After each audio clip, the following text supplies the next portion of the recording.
See if I can do this under 2 minutes. So there's a few different ways you can cut out images in Procreate. If you want to have something clean, you can move around and manipulate by itself.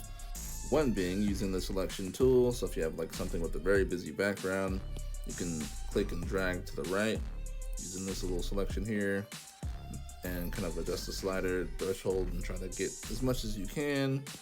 That may not always get the pieces that you want, and you'll end up with some kind of weird border sometimes that looks like this.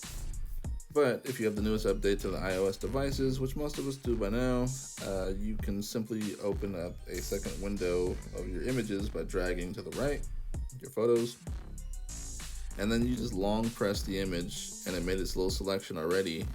And as you can see, it kind of picked out exactly what I wanted right there.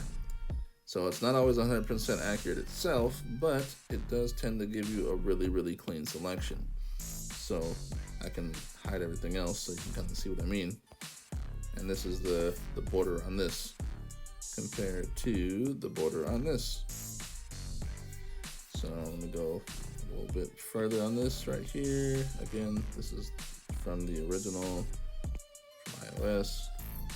Now the only part I do notice sometimes it doesn't quite include some pieces of the image, like you can see on the bottom right here where it's transparent, versus the one I did earlier.